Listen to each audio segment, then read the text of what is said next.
میرے محترم بزرگوں، عزیز دوستو، ماہ شعبان المعظم گزر رہا ہے۔ پیارے آقا صلی اللہ علیہ وسلم نے فرمایا کہ شعبان کے چاند کا شمار رکھو رمضان کے لیے۔ امام الانبیاء صلی اللہ علیہ وسلم کا اس مہینے کے چاند کا شمار رکھنے کا فرمان یہ ہمارے لیے انتہائی قابل قدر، قابل اہمیت اور قابل احترام ہونا چاہیے، کیونکہ امام الانبیاء صلی اللہ علیہ وسلم وہ ہستی ہے جو اللہ کے بعد اس کائنات میں سب سے اونچا مقام اور مرتبہ رکھنے والی ہے۔ میرے بھائی اور دوستو، ماہ شعبان المعظم رمضان المبارک کے مہینے کا یہ مقدمہ ہے۔ جس طریقے سے شوال کا مہینہ رمضان کا تتمہ ہوا کرتا ہے، اس کا خاتمہ ہوا کرتا ہے، اسی طریقے سے شعبان کا مہینہ رمضان کے مہینے کا مقدمہ ہے۔ اور اس مہینے میں اللہ رب العالمین اپنے بندوں پر خصوصی رحمت فرماتے ہیں، اور بالخصوص جو آج امت مسلمہ میں اس مہینے کے ایک رات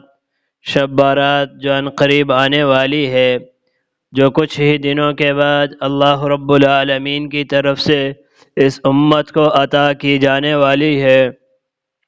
پتہ نہیں یہ ہماری زندگی کی آخری شب بارات ہو، کچھ زندگی کا بھروسہ نہیں ہے کہ آئندہ آنے والے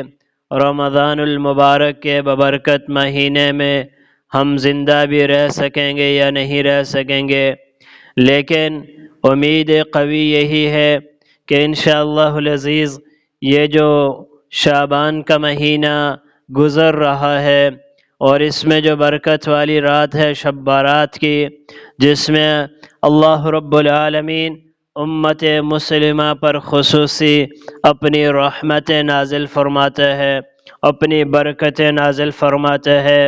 اور اللہ تعالیٰ اپنے بندوں کو اپنے قریب کرنے کے لیے اور اپنے بندوں کو جو ہے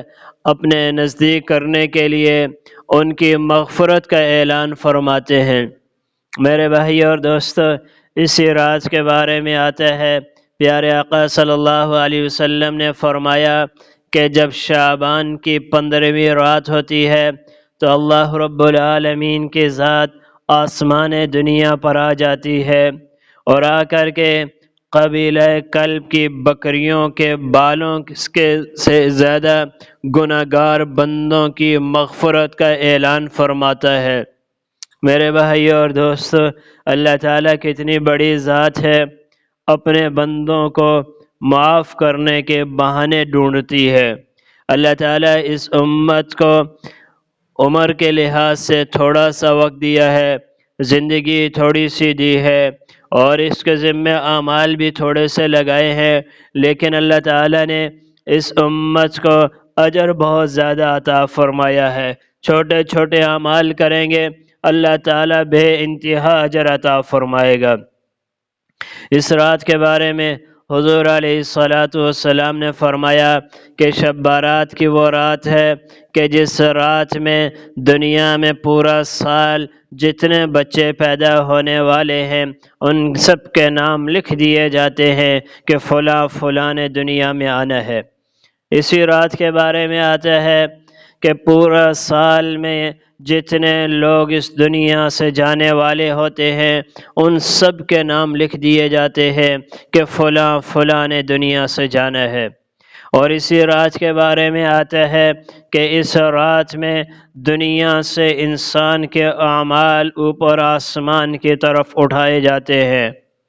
آسمان کی طرف اللہ کی بارگاہ میں اعمال پیش کیے جاتے ہیں، اور اسی رات کے بارے میں آتا ہے کہ اللہ تعالیٰ کی طرف سے رزق کی تقسیم اسی رات میں کی جاتی ہے۔ بندوں کے بارے میں جو فیصلے کیے جاتے ہیں وہ اسی رات میں کیے جاتے ہیں۔ یہ بڑی اہمیت کی رات ہے، یہ بڑی عظمت والی رات ہے، یہ بڑی شان والی رات ہے۔ کہیں ایسا نہ ہو کہ ہماری رات غفلت میں گزر جائے، کہیں ایسا نہ ہو کہ یہ ہماری رات لاپرواہی میں گزر جائے، کہیں ایسا نہ ہو کہ یہ ہماری راتیں بازاروں کی زینت بن کر کے گزر جائے، عیش و عشرت کی زینت بن کر کے گزر جائے، سیر و تفریح میں لگ کر کے گزر جائے۔ ذرا دیکھو تو صحیح، میرا نبی شب بارات کی رات میں کیا فرمایا کرتے تھے، ان کا کیا عمل ہوا کرتا تھا۔ میرے نبی صلی اللہ علیہ وسلم جب 15ویں شعبان کی رات ہوئی، حضرت عائشہ صدیقہ رضی اللہ تعالیٰ عنہ فرماتی ہے کہ میں نے دیکھا کہ امام الانبیاء تو اپنے بستر پر تشریف فرما نہیں ہے۔ میں ناگہاں طور پر جاگ اٹھی، بیتاب ہو گئی، تڑپ اٹھی کہ امام الانبیاء صلی اللہ علیہ وسلم کہاں تشریف لے گئے۔ تو حضرت عائشہ رضی اللہ تعالیٰ عنہ فرمانے لگی، میں باہر آئی، باہر آ کر کے میں نے دیکھا کہ حضور علیہ السلام جنت البقیع میں تشریف فرما ہے، جنت البقیع میں کھڑے ہیں۔ حضرت عائشہ رضی اللہ تعالیٰ عنہ کو جب حضور علیہ السلام نے دیکھا، فرمایا ہے عائشہ کیا تم نے یہ گمان کر لیا تھا، کیا تمہارا یہ خیال تھا کہ اللہ اور اس کا رسول تمہارے ساتھ کوئی ظلم کریں گے؟ پھر حضرت عائشہ رضی اللہ تعالیٰ عنہ فرمانے لگی، یا رسول اللہ مجھے خیال ہوا کہیں ایسا تو نہیں ہے کہ آپ مجھے چھوڑ کر کے کسی اور ازواج مطہرات میں سے کسی کے پاس تشریف لے گئے ہوں۔ پھر میرے نبی نے فرمایا ہے عائشہ آج 15ویں شعبان کی رات ہے، آج کی رات میں اللہ رب العالمین کی طرف سے فیصلے ہوتے ہیں۔ اللہ رب العالمین قبیلہ کلب کی بکریوں کے بالوں کے بقدر گناہگار بندوں کی مغفرت کا اعلان فرماتے ہیں، لیکن پھر بھی کچھ بدبخت لوگ ایسے ہوتے ہیں، اللہ کے نافرمان ایسے ہوتے ہیں، اللہ کو ناراض کرنے والے ایسے ہوتے ہیں کہ ان اشخاص کی اس رات میں بھی مغفرت نہیں ہوتی ہے،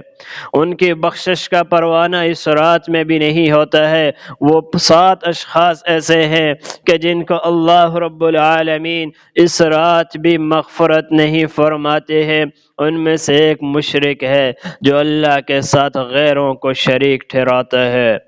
نمبر 2، جو والدین کا نافرمان ہے، ماں باپ کی نافرمانی کرنے والا ہے، ماں باپ کا دل دکھانے والا ہے،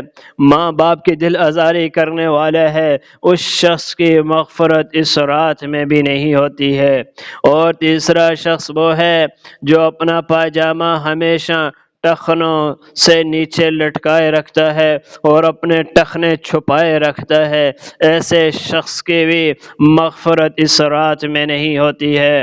اور چوتھا شخص وہ ہے جو ہمیشہ شراب پیتا ہے، شراب کے نشے میں دھت رہتا ہے اور شراب کی پابندی کرتا ہے، تو اس شخص کی بھی مغفرت اس رات میں نہیں ہوتی ہے۔ اور اسی